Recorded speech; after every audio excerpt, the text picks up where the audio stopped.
morning, everybody, and welcome to the February Entrepreneur Roadmap Series event on business licensing and registration. Our first speaker will be Warren Farrar. Warren Farrar is the Operations Manager for the Customer Service Administration at the Office of Tax and Revenue. He has spent 7 years working at OTR and 8 years for the district government in total. He is a graduate of St. Paul's College and a member of the Alpha Phi Alpha fraternity. Our second speaker will be Vincent Parker. He is the Administrator for Business Licensing and Registration at DCRA. His prior role was the Business Compliance Manager for Vending and Special Events. He was also formerly an investigator for ABC. He's a graduate of Frostburg State and also an Army veteran. Our final speaker will be Maya Atlas, who is the Growth Manager for Union Kitchen. She also manages the day-to-day operations of the business. Prior, she worked as the Pantry Manager for Salt and Sundry. She has a bachelor's degree from Barnard College. Again, at this time, I'll please like to remind you, save all of your questions for the Q&A session. And at this time, can I get Warren Farrar? Thank you. Today I'm going to talk about registering with the Office of Tax and Revenue. Okay, the steps to register with our office. If you are incorporated, you would need to start with DCRA, which is directly across the street from the Office of Tax and Revenue. Once you have registered with DCRA, then you would need to come across the street to speak to our office at 1101 4th Street. So as I state, if you are incorporated, start with DCRA first. Then you would work your way over to the Office of Tax and Revenue. Once you're in the Office of Tax and Revenue, you will need to complete a form called FR 500. The FR 500 is to do business in the district and also to register with our office and also to open up tax accounts for you. You can fill out this form on our website at taxpayerservicecenter.com, or you can download the application on our website. You may also walk in to our walk-in center at 1101 4th Street to complete the application. And once we have received the FR 500, provided that there are no errors, you will get a notice of business registration on the spot. Now, if you complete the application online, you will not immediately receive a notice of registration. That would be mailed out to you. But if you were to come to our walk-in center, you would receive it on the spot. If you are doing a special event, which is a one-time event, you would need to complete the FR 500B. That would only register you for sales and use. This is a sample of the FR 500.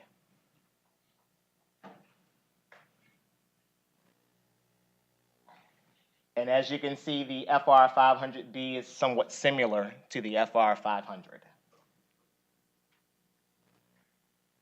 Common errors with the FR 500. Omitting the SSN for the officers. Omitting the business code, which basically tells us the type of activity that you're doing. Using the SSN, which is a social security number, as the EIN, or listing the business name under your social instead of your EIN. And after registering with our office, a lot of businesses attempt to change the business name without registering the business name with DCRA. And finally, once you have registered with our office, some business owners fail to authorize a person to speak on behalf of the business. So those are some of the common errors. And that's it. Good morning, everyone. I'd like to thank the partnership for inviting us this morning. This is a great event, and we always are eager to come share some of the information with you all. Two realities of business in DC. You're going to deal with OTR, as Mr. Farrar mentioned, and you're generally always going to deal with DCRA. We're both conveniently located at the Waterfront Metro Station, 1100 and 1101 4th Street Southwest. If you haven't been in a while, I encourage you to come see our beautiful buildings. It's not what you may have heard about in the past. DCRA. As it relates to my role, we deal with the who, what, and where of your business. The why and the how are up to the entrepreneur to decide what you're going to, why you want to sell it, how you're going to make money. But the who, what, and where is what I'm here to talk about today. The who, as we'll describe it here, is the corporate registration.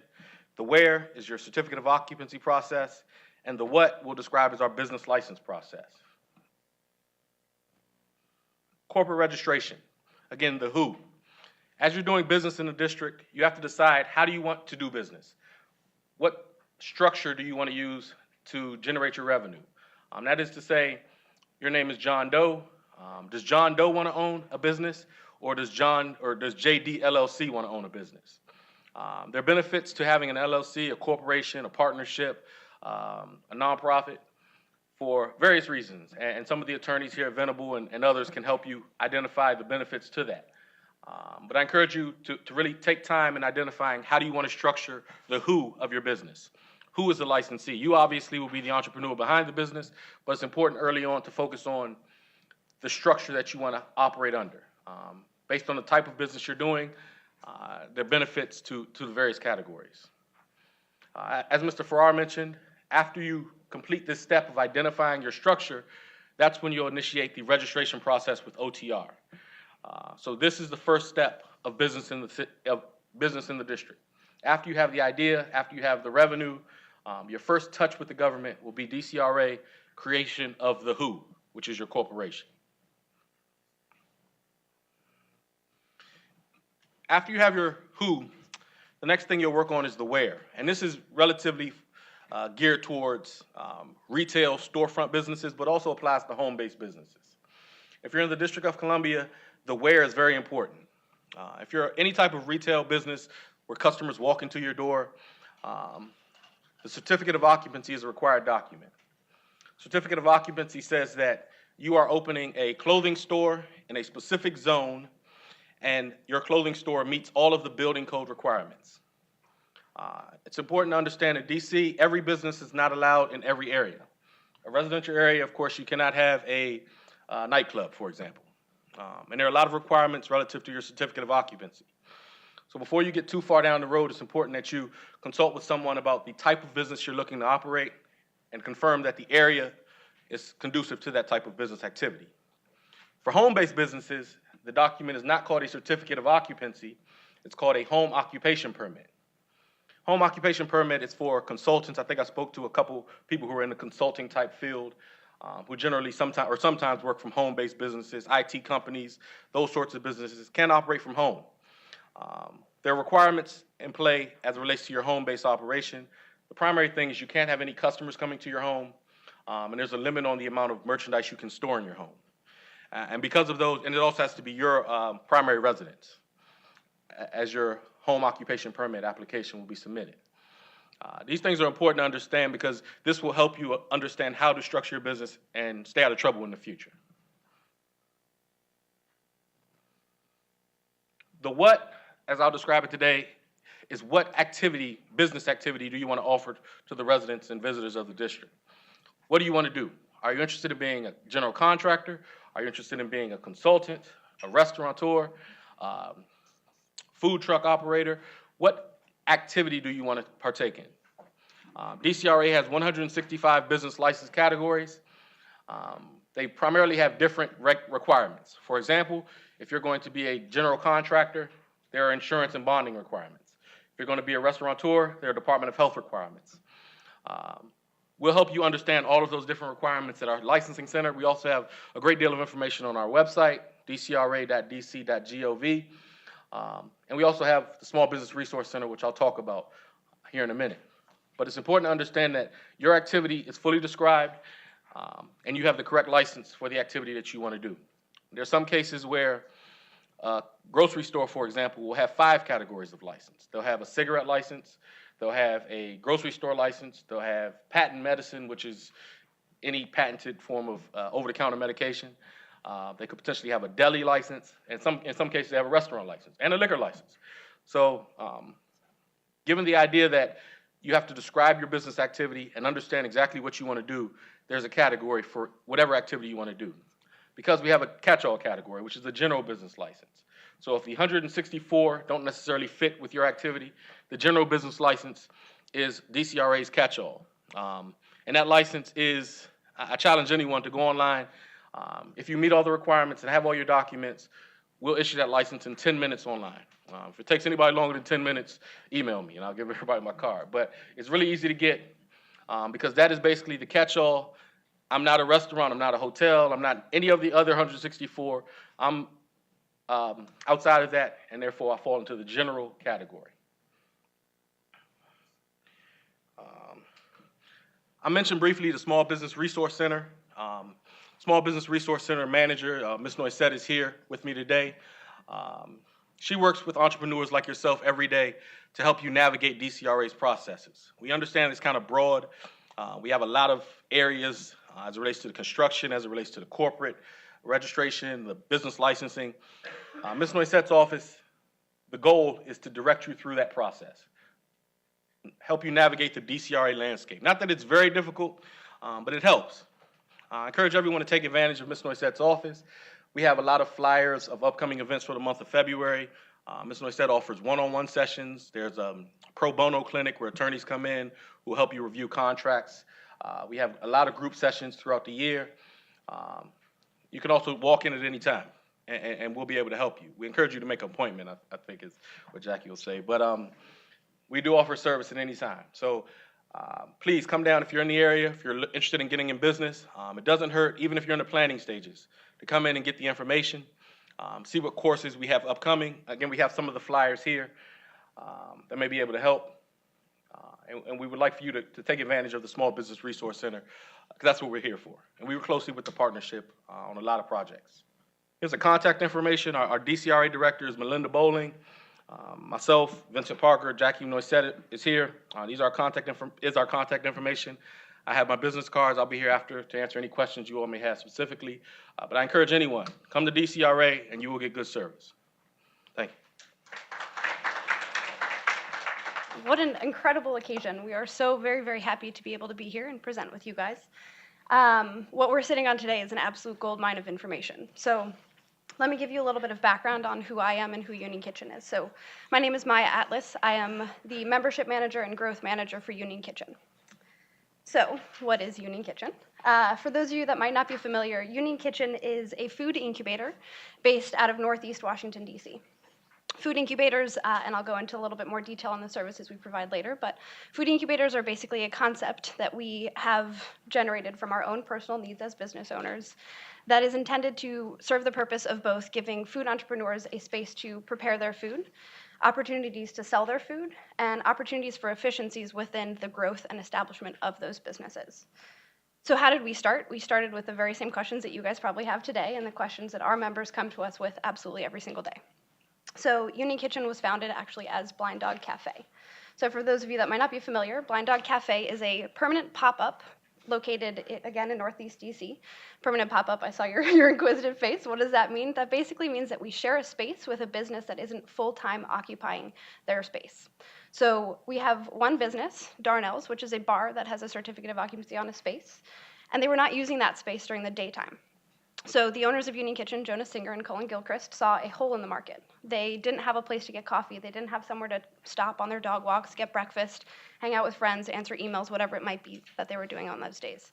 So what we did was we spoke to the owner of that business, and we asked if we could occupy their space when they were not doing so. So what that meant is that we started a pop-up space where we served breakfast and coffee and gave people a space to meet. As we did that, we developed a cookie recipe. All good businesses are founded on a good cookie. So this chocolate chip cookie is one of the most delicious things that I've ever had, but it's also kind of how Union Kitchen was founded. So this cookie led to people being interested in us. How do we get this cookie in more places? How do we have more coffee shops like this in Washington, D.C.? So that led to our personal expansion. We were in a position where we were sharing a space, and we were now being asked to have our own individual space, and we didn't know what that looked like as a business. How do we register ourselves? How do we expand? Do we have to open a separate LLC for each location? How do we go about properly scaling up so that we're not compromising the integrity of our business, but we're also able to expand the services that we're providing? The first issue that we faced was the cost of opening a space. Not only is there a huge amount of overhead in actually opening a space, but it's incredibly difficult to find an affordable space to operate your business that, again, as was mentioned today, is zoned for what you're trying to do. Oftentimes, you don't even necessarily know what you're trying to do. You know, you have a concept, you have a service that you want to provide, but you don't necessarily know how to get there. So what ended up happening for us was that we found a space that was 8 times the size of what we needed, but it was affordable. It needed a lot of work, it needed a lot of TLC, and the owners of the business themselves found other business owners that had a similar need. They wanted to make more ice cream, they wanted to operate their food truck, they wanted to have a catering company without the massive overhead of being an individual operator in a space. So what that led to was, once again, a shared space. So the majority of what I'm going to harp on today is the collective power of working with your peers and working with the agencies that you have had speak with you today. That was the most efficient and effective tool at our disposal. So as we were growing, as you can see, we now have a second location. So we currently have 23,000 square feet of production space. In the bottom corner here is our new grocery store. So as we continued to expand, we had quite a few licensing questions. The first of which being, how do we license ourselves if we're operating out of someone else's space? The second of which being, as I mentioned, how do we expand and find licenses that fit all of the new services that we're providing? The third being, now that we're a retailer, what does that look like? Are we a separate business once again, or are we operating under the same business, again, providing a different service? So again, as those questions arose for our business, they also arose for the businesses that we work with. So what we commonly refer to them as are our members. So we are a service provider. We are not a landlord. We do not have a landlord and tenant relationship with the folks that use our business. I'll go into a little bit more about who is using our space, but the membership component of this is one of the most important and kind of crucial to the way that we operate out of our space. So as a membership-based community, our goal is truly to provide the collective purchasing and operating power to individual businesses that are operating in isolation on an island until they find that community. It's very difficult to start and run a business on your own. It's a lot of hours on the couch answering emails, trying to find coffee shops so that you have to leave the house, networking events like this that provide a huge amount of information and resources to people that don't even necessarily know where to start. So within that, the collective power that we have has also put us in a position to connect our businesses with agencies like this one, as well as give them a little bit more of a voice, a little bit more traction, a little bit more suction with the government agencies that they're working with. So our demographics. Who are we? Who do we work with? So currently we have over 150 businesses that use our 23,000 square feet. 150 businesses means that we have an incredible amount of diversity in the products that are being made and sold through Union Kitchen. So those businesses range from catering companies, food trucks, packaged food companies, beverage makers, folks that are working out of retail spaces but need a back of house space that's more efficient to their scaling up, people that were in a position like us that operate multiple restaurants and need one commissary space to be able to put out a consistent product. Again, these are food-based products, so we have quite a high priority and standard for licensing businesses that are efficient, clean, using the exact tools that have been displayed with you today. So another question that has arisen is interstate commerce. We're in DC. Maryland and Virginia are very close to us, and many of the people in this room maybe even traveled from those places. What that means is that our members are also vending in those locations. So what does the licensing and the registration look for a business in that position? And you'll notice I haven't necessarily given you any answers yet. So the answers kind of start with the licensing needs of the members and the means of getting those answers. So I cannot claim to have all of the answers. I've been working at Union Kitchen for 2 years now, and I can say that I have quite a few of the answers. But the reason that I have those answers is because of the strong partnerships and relationships that we have with government agencies like DCRA, the Department of Health, the Office of Tax and Revenue, who have an incredible wealth of knowledge and, quite frankly, an intimidating platform for displaying that knowledge. There's so much information and there's so many questions and there's so many intricacies to licensing a business properly and establishing that business properly that it's very scary. So what I recommend to you is take up the DCRA's offer to sit in, have office hours, meet with people, schedule appointments, be a squeaky wheel. The diversity of products that our members have had have led to questions about, if I'm a caterer and I have a really amazing pesto and I want to sell that at Whole Foods, how do I do that? How do I establish myself in that way? Very specific question that honestly probably 5 of the 150 of our members have asked, but those are very important 5 people because they're generating money in the DC government. And so because of that alone, they have quite a bit of traction. When we're talking about the ownership structures, I won't go too far into that because I think it's been addressed in a much more efficient fashion. So I skipped over that point. But again, what this comes back to is the working relationship. So there's about 3 different working relationships that go into what we're doing. So there's the working relationship we have with our members. They come to us with questions. How do I register myself? How do I operate efficiently? How do I scale up properly? How do I operate as a business entity that the DC government wants to provide services to? How do I put myself in a position that I'm proving my value to the DC government? I am generating worth, I'm generating value to the DC government to the extent that they want to help me. The DC government wants to help absolutely everyone, but there's a lot of businesses out there.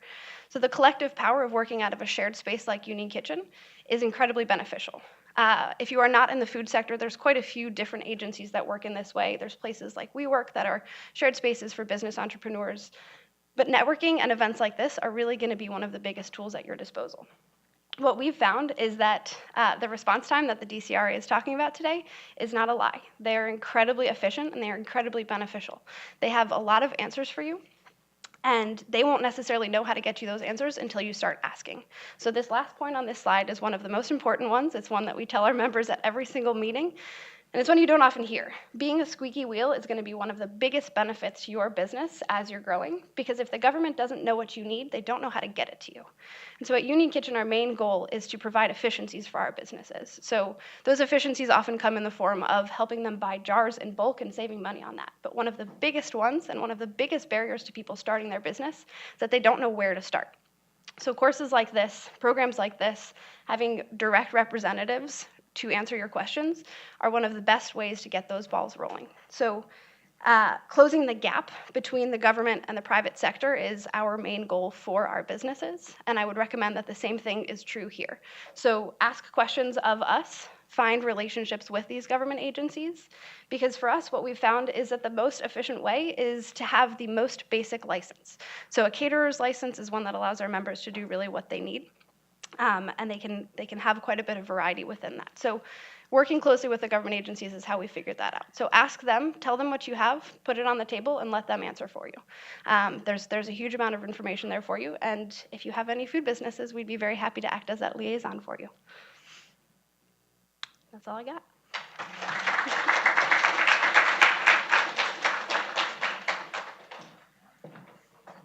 At this time, I'd like to bring all of our speakers back up for the Q&A session. All right, does anybody have any questions? We have one question right here. The mic is coming. For the NAIC code, Yes. where do you find that? It's in the front, I think it's page 2 of the FR 500. Okay, thank you. You're welcome. We have a question right there.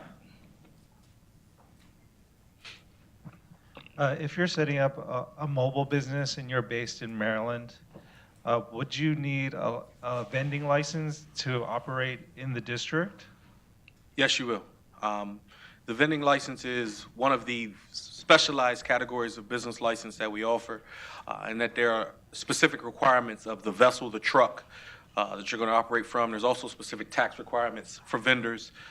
So again, I encourage you to reach out to the Small Business Resource Center. We can help you through that vending licensure process. It is slightly different from the standard business license process.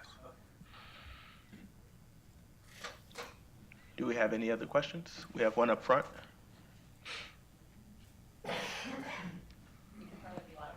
No, we need them. If you're working as a subcontractor under a contractor who has a DC license, are you required to have your own business license? Yes, ma'am.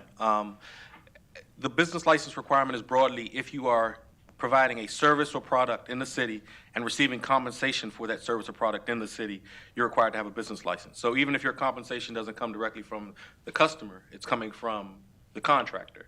And of course, you're also doing the work, so you will need a business license to serve as a subcontractor.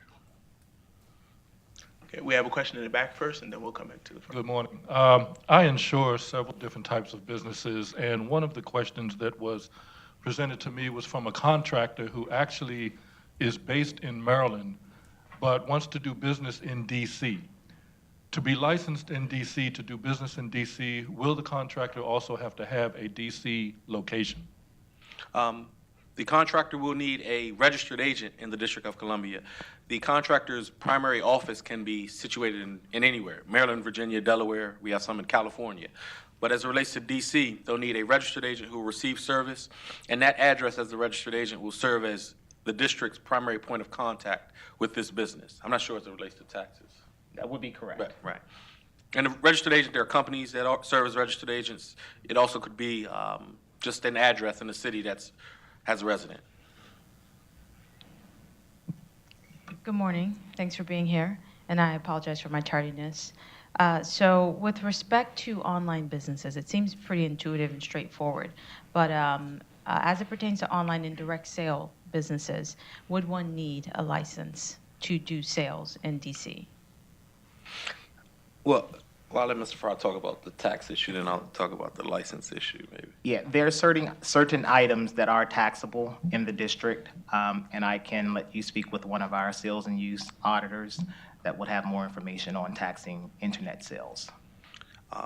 As it relates to the licensing of an online business, it really is a matter of how your online business is structured. Is it that you have a warehouse in the city or storage facility in the city where customers order to you online and you ship from that warehouse?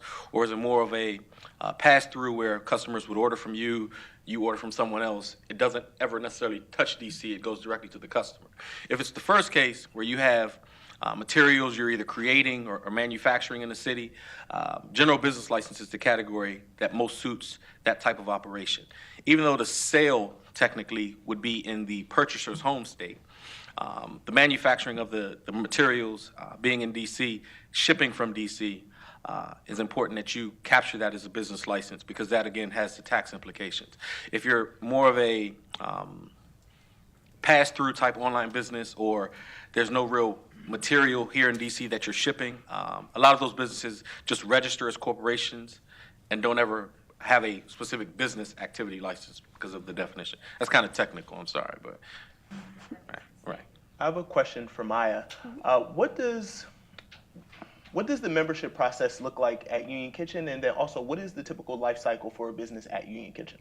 Great question. So the typical membership is based off of time. So our members are taking advantage of the space in an efficient manner because instead of paying on an hourly basis, which limits a business ability to grow, they're paying for a flat rate across the board. So the reason behind that is that they're basically not paying for one-off fees. Again, our efficiency cycle is to get people to have to focus on the growth of their business and less on the actual kind of minutia of establishing the business. So one of the ways that we do that is that we actually twice a month have DCRA and Department of Health come to our facility. So they're doing the health inspections for our businesses as well as the licensing process in-house.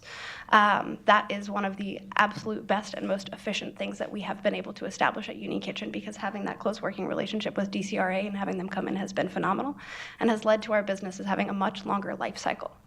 So Union Kitchen itself is only 3 years old. So we do have members that have been here for the entirety of those 3 years. The average membership, I would say, is in the range of about 18 months. The reason behind that is that our goal is to help businesses achieve whatever that final goal is. And for quite a few of the businesses, it is a brick and mortar.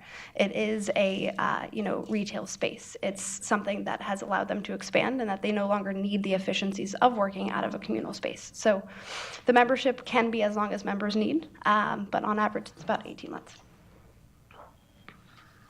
Do we have any other questions? Let's go right here and then to the gentleman. We need to use the mic.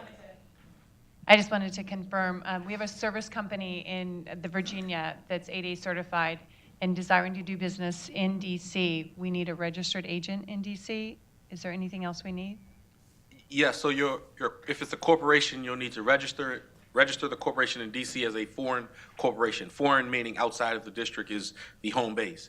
After you register the foreign corporation, In the District of Columbia, you'll need to register with tax. I missed what type of business it was, but you'll have to register with tax. Janitorial services. Okay, and then you'll need to pursue a business license with DCRA to actually do the work in the district. And again, the process, there are multiple steps, but we do that type of project all the time, and that's really a one-day change because you likely already have all of your structure set up in the home state, so it'll be relatively easy. Thank you. Gentleman in the back, then we'll come to you. Trying to figure out exactly how to formulate this question because there's a lot of different moving pieces, but I guess the best way to do it is to ask open-endedly. So I'm in the process of forming an LLC with the intent of obtaining certified business enterprise certification.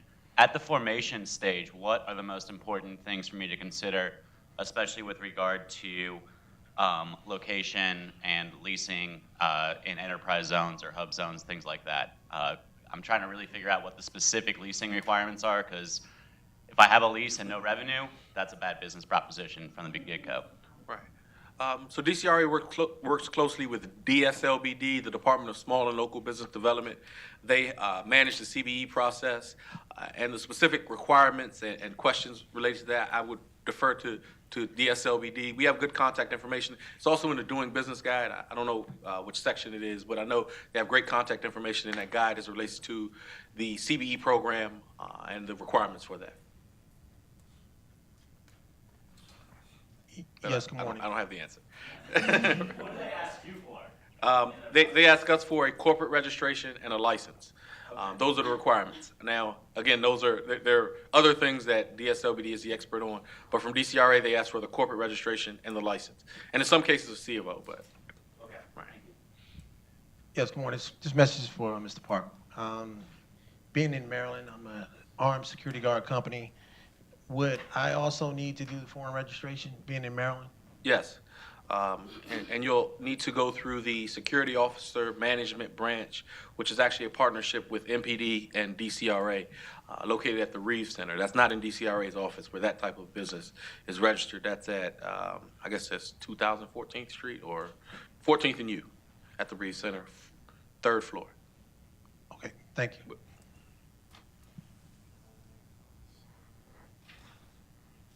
I'm Joseph, and my question has to do with, I know there are a lot of stuff that you need to do in order to have an established business in compliance to function to operate in DC. Yes, sir. So my question, I'm trying to register an organization.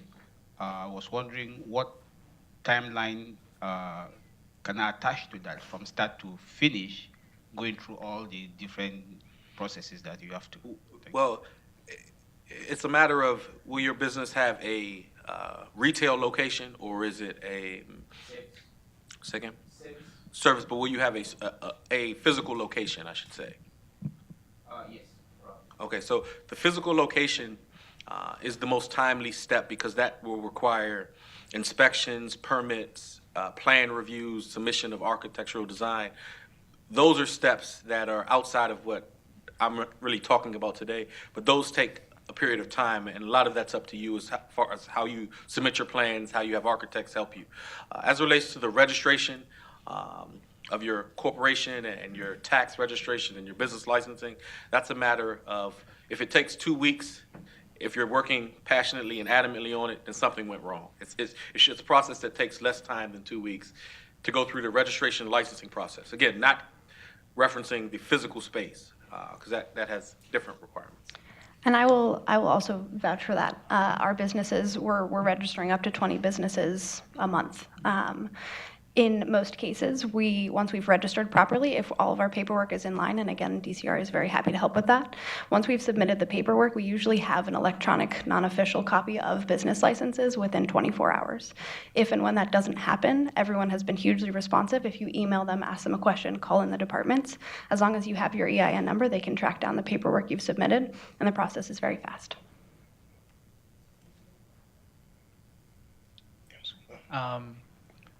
Is it generally as simple to go, I want to start a business, as much as that goes without saying. It may be simpler for me, and more appealing in its simplicity to start with a general proprietorship and then go to an LLC in the future? Is it generally as simple to go from the general business license to an LLC as it is to go straight to an LLC from scratch? That's- there are, it's going to be more expensive. I'll tell you that. So we're going to charge you for the initial formation, and we're going to charge you the full amount for the change also. There's not a transfer of category because they're completely separate entities. So they'll both have to meet the full requirements. So you'll meet the initial requirements of the partnership. There's not really a transfer process. You could reform as something else, but it's just like you're doing two full processes. Okay, So it really doesn't matter what you've done first. no. Yeah. My question's for Vincent. Can you speak on the resource of the Small Business Resource Center and how you're able to help folks through the process of licensing and registration? And I'm also curious, do you all go directly to Union Kitchen to provide those services? Yes, we do. To answer the second question, Harriet Brody, who is our business licensing manager, she's the one who deals with this. You'll see her in the center if you come down. She has outreach that she does directly with Union Kitchen on a monthly basis, where she'll go out and help the customers of Union Kitchen or the partners or members of Union Kitchen register, answer their questions, do all of those sorts of things. In addition to that, we also have Ms. Noisette here. Raise your hand, Jackie, everyone. Please see her today. She manages the Small Business Resource Center, and that's where we have one-on-one sessions. Some of the best sessions, in my opinion, are the pro bono clinic. That's basically attorneys from the DC bar come sit in the Small Business Resource Center, go over your contracts, answer questions, legal questions, help with the many legal processes you'll have to do with leases and purchase agreements and all those sorts of things. We also have sessions with financing, help you understand how to get financing for your business. We have partners with community investment funds, banks, other money people who we'll all need to work with as we develop our business. So the sessions, Ms. Noisette has a listing of those sessions. Her contact information is in the Doing Business Guide. We also have some of the flyers here in the back. They may have passed them around, I think. But I encourage everyone to take advantage of the Small Business Resource Center. Aside from the group sessions, we walk you through the process. It's free. And it's free. Yes, free. Free, I'm sorry. That's the most important thing. We have a question right here and in the back. So my question was basically to piggyback off of his question. Do you recommend us do the business licensing first or do the inspections and for the Well, building? all of DCRA's business licenses are connected to an address. Whether that address is your home address, if you're a home-based business, whether it's the address of your registered agent, if you are an out-of-state business, or whether that address is your retail storefront location. So because of that, you'll have to identify and clear up that location issue before you can proceed to get the business license. To answer the question directly, you will have, if you're going to have a storefront business location, you'll have to go through that inspection, permitting, C of O process before you can get the certificate of, before you can get the business license. It's a requirement. Okay, so if it's mobile. If it's a mobile, like a vending business, that process, again, is slightly different. That will require, in that case, your address is the truck itself. We conduct inspections on the truck. There's an application process for the truck. The truck has to meet certain size requirements. You'll go through that process, and again, the outcome of that process will be the business license. Whatever your space is prior to, whatever the where is prior to the what. Yes, Mr. Parker. In regards to SBRC, two things. Do you all service, say, out-of-state residents or businesses? Yes, sir. We service everyone who comes in. We help them understand DC's processes. Now, we don't have information, or we can direct you to the right people in Maryland, Virginia, or Delaware, but we don't necessarily answer those questions. We answer questions about doing business in the District of Columbia. And also, is there a number for the SBRC? It's on the flyer, the contact information. The Building DC flyer, there's a number on the bottom, and it's also in the Doing Business Guide. Question in the back. Hello again. As it pertains to trademark, trade names, sound marks, and the like, what type of services do you all offer to people starting their businesses? So as it relates to trade names is the only thing that DCRA really registers in the District of Columbia. So through the corporations division, after you've registered your corporation, John Doe LLC, You can identify yourself as wanting to have a protected trade name, which would be whatever the name of your business would be. It doesn't necessarily have to be the same as your corporate name. It could be a trade name. For example, all the Marriotts are owned. Marriott Washington, D.C., LLC will be the actual corporate name, but the trade name will be whatever's on the sign. The corporate names are protected in the District of Columbia. As it relates to federal trademarks and that sort of thing, that's something outside of our office, U.S. Patent and Trade Office, and we have a contact that we can help you with there. We don't deal with that. Does you have some work with that? So our general rule of thumb on these types of things is do as much as you can yourself. And there's about 2 categories that we do not recommend that. One is tax filing. The other is tax filing. As far as accounting is concerned, we highly recommend finding a CPA that you can trust with your business finances. The other one is licensing registration as far as it concerns with the name of your business and the protection of that. There's quite a few, because DC is such a kind of house for different types of businesses. There's quite a few registering lawyers that will help you walk through and maneuver the waters of being a DC business, looking for federal trademarks and looking for kind of capacities within that. So I recommend kind of finding 2 agencies to help.